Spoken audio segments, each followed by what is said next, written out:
할렐루야. 하나님께서 오늘도 우리를 불러주시고 넉넉한 은혜로 함께해 주실 줄로 믿습니다. 다 같이 사도신경으로 신앙고백 같이 하심으로 새벽 예배 하나님 앞에 같이 드리십니다.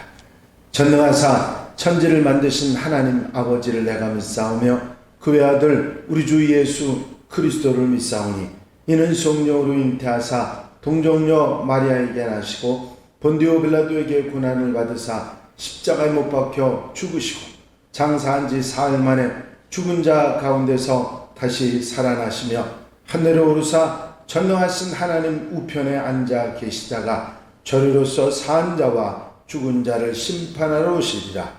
성령을 믿사오며 거룩한 공예와 성도가 서로 교통하는 것과 죄를 사하여 주시는 것과 몸이 다시 사는 것과 영원히 사는 것을 믿사옵나이다. 아멘. 할렐루야. 함께 보실 하나님의 말씀은 출애굽기 1장 15절부터 22절 말씀까지입니다.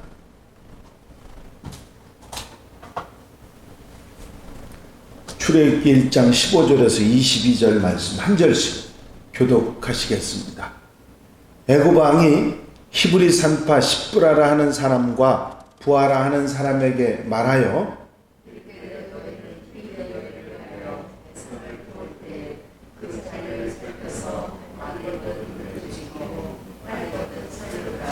그러나 산파들이 하나님을 두려워하여 애굽 왕의 명령을 어기고 남자 아기들을 살린지라.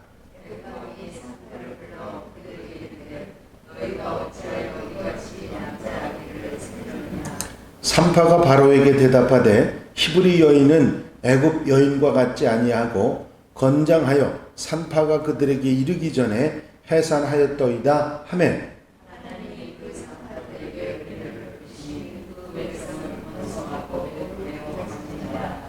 그 산파들은 하나님을 경외하였으므로 하나님이 그들의 집안을 흥왕하게 하신지라.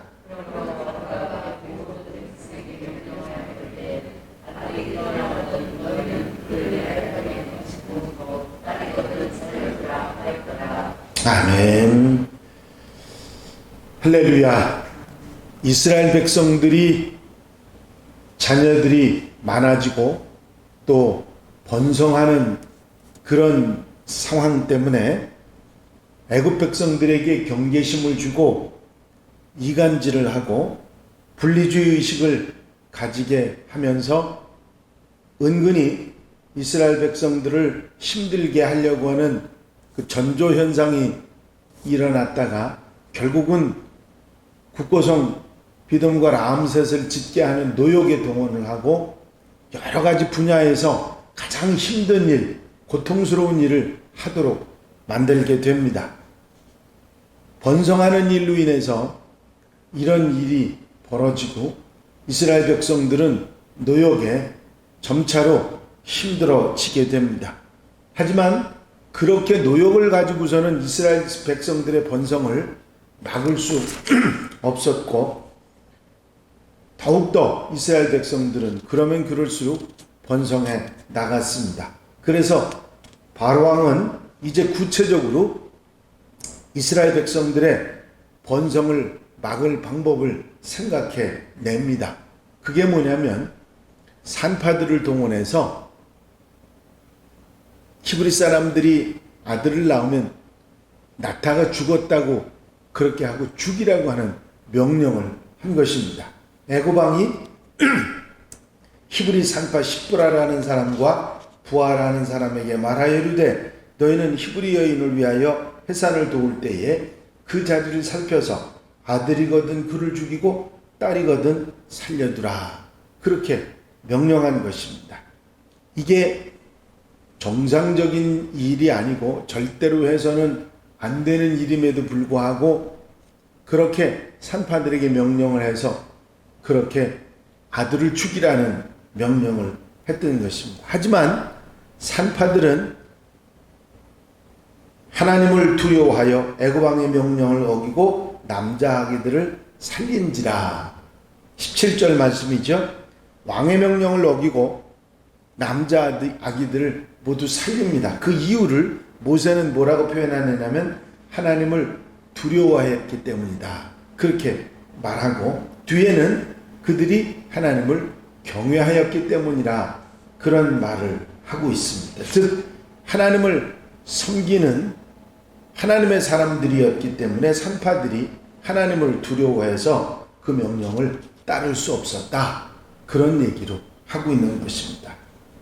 그런 명령을 내렸는데도 이스라엘 아이들이 줄어들지 않고 건강하게 남자아이들이 자라니까 바로 왕은 산파들을 불러서 아이들이 살아난 이유를 묻습니다. 애굽 왕이 산파를 불러 그들에게 이르되 너희가 어찌하여 이같이 남자아이들을 살렸느냐. 히브리 산파들은 히브리 여인들이 워낙은 건장해서 산파가 이르기 전에 이미 해산에서 아이를 다 낳았기 때문에 그렇게 됐다고 둘러댑니다. 이제 이렇게 지혜롭게 이야기한 그들에게 하나님께서 은혜를 베푸시고 흥왕케 하셨다 하는 축복의 말씀이 나옵니다. 하나님이 그 산파들에게 은혜를 베푸시니 그 백성은 번성하고 더욱 강해지니라. 그 산파들이 하나님을 경외하였으므로 하나님이 그들의 집안을 흥왕하게 하신지라. 산파들이 남자아이들을 살린 것 때문에 하나님께서 그 산파들의 집안을 흥왕하게 하시고 그들이 잘 되는 역사를 하셨다, 그런 얘기입니다. 결국은 이런 일들로 인해서 이스라엘 백성들은 아이들이 죽는 일을 면하게 됐고 더욱 번성하고 강해지었다 하는 얘기를 하고 있는 것입니다.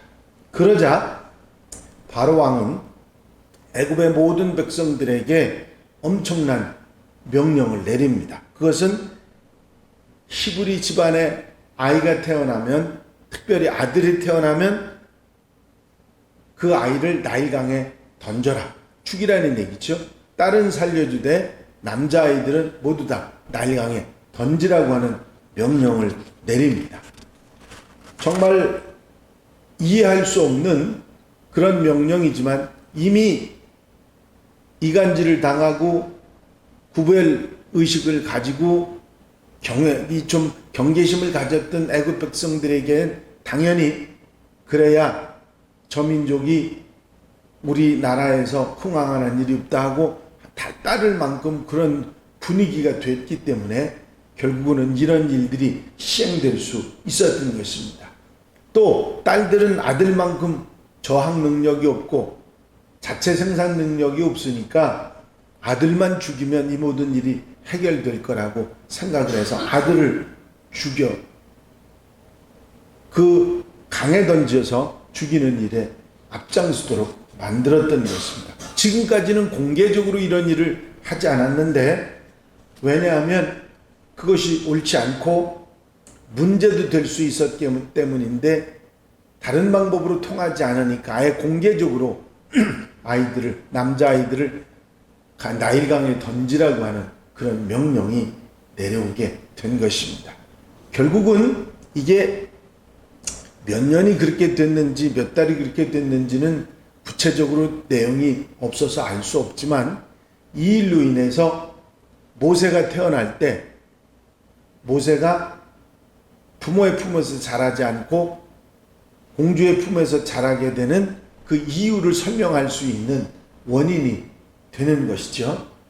이 히브리인의 말살 정책이 바로 왕이 남자아이들 모두 죽이라고 하는 이 이야기가 그저 이스라엘 백성들에게는 지나가는 이야기가 아니라 정말 온 민족이 죽을 수도 있고 말살될 수도 있는 그런 엄청난 일이었던 것입니다. 바로 이것이 출애굽의 출발점이 된다, 모세의 탄생과 함께 출발점이 된다 하는 사실을 모세는 간략하게 이 이야기를 하고 있는 것입니다.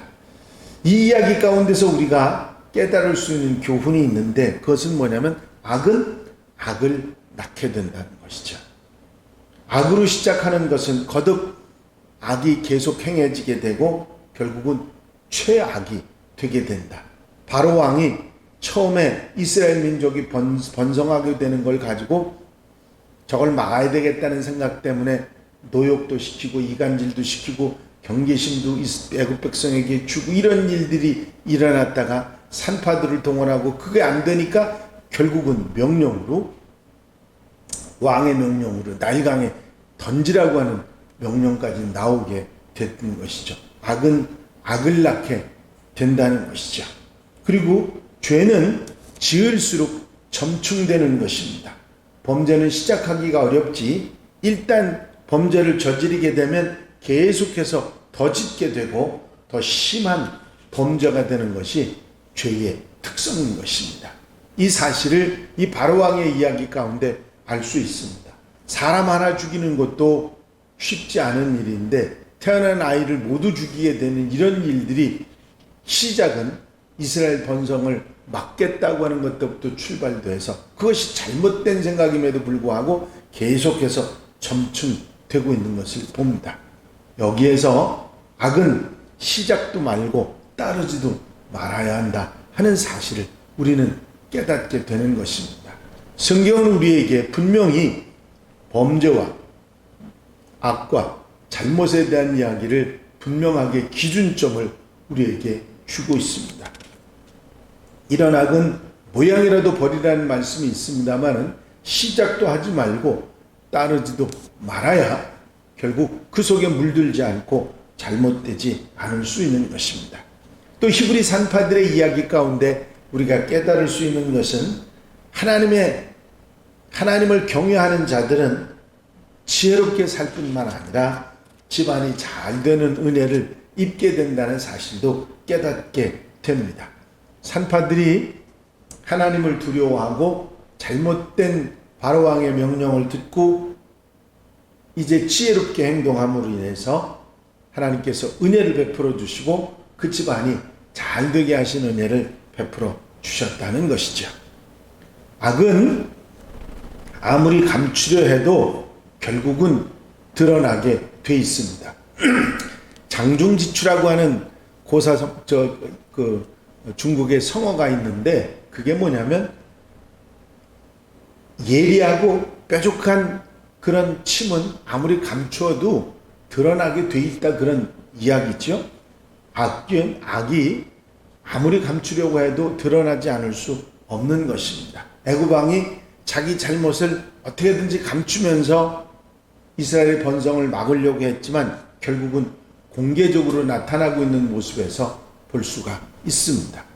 이제 악은 모양이라도 버리라고 하는 하나님의 말씀을 우리 마음속에 담고 하나님을 경외하고 하나님을 섬기는 자들에게는 지혜를 주실 뿐만 아니라 또 잘되게 하시는 축복을 주신다는 말씀을 마음에 담고 살아가는 복된 하루, 아름다운 삶이 되시기를 바랍니다. 기도드리십니다.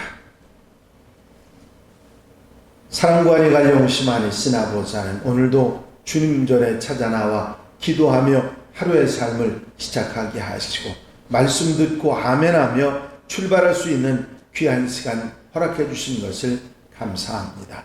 모세가 이제 이스라엘 백성들이 요셉을 알지 못하는 왕에게 핍박을 받을 뿐만 아니라 노역과 힘든 일과 어려운 일들 뿐만 아니라 이제 남자아이들을 죽이라고 명령하는 이런 일까지 당하는 아픔 속에서 모세가 태어나고 이스라엘 백성들이 출애굽할 수밖에 없었던 귀한 사실들을 우리에게 가르쳐 주면서 악은 점층되는 것이니 죄는 생각도 범죄도 또 그것을 계속 가지고 가는 것도 옳지 않다는 분명한 사실을 깨닫게 하시고 이제 하나님을 경외하고 섬기는 자들은 죄를 따르지 말고 이제 하나님을 섬기며 지혜롭게 이 땅의 모든 삶을 살아가야 됨을 다시 한번 깨닫게 하신 것을 감사합니다. 하나님의 은혜로 사는 자들, 하나님을 섬기고 하나님의 말씀을 따라 사는 자들에게 은혜를 주시고 잘되게 하신다는 귀한 사실을 마음속에 담고 오늘 하루도 그 말씀에 아멘하며 사는 복된 날 되게 하옵소서. 이 한 날의 삶을 온전히 주님께 의지하오니 앞서가 인도해 주시고 은혜로 사랑으로 축복해 주시옵소서. 허락하여 주실 줄로 믿사옵고 예수 그리스도의 이름으로 기도하옵나이다. 아멘. 주님 가르치신 기도 함께 드리십니다. 하늘에 계신 우리 아버지시여, 이름이 거룩히 여김을 받으시오며 나라의 마옵시며 뜻이 하늘에서 이루어진 것 같이 땅에서도 이루어지이다. 오늘날 우리에게 일용할 양식을 주옵시고 우리가 우리에게 죄 지은 자를 사하여 준 것 같이 우리 죄를 사하여 주옵시고 우리를 시험에 들지 말게 하옵시며 다만 악에서 구하옵소서. 나라와 권세와 영광이 아버지께 영원히 쌓옵나이다. 아멘. 이 시간 기도하실 때에 지금 어제부터 시작된 여름 성경학교 은혜 가운데 잘 진행되게 해달라고 기도해 주시고, 또 우리 공통기도 제목들 중보기도 분들 코로나 종식을 위해서 기도해 주시고 자유롭게 기도하시기 바랍니다.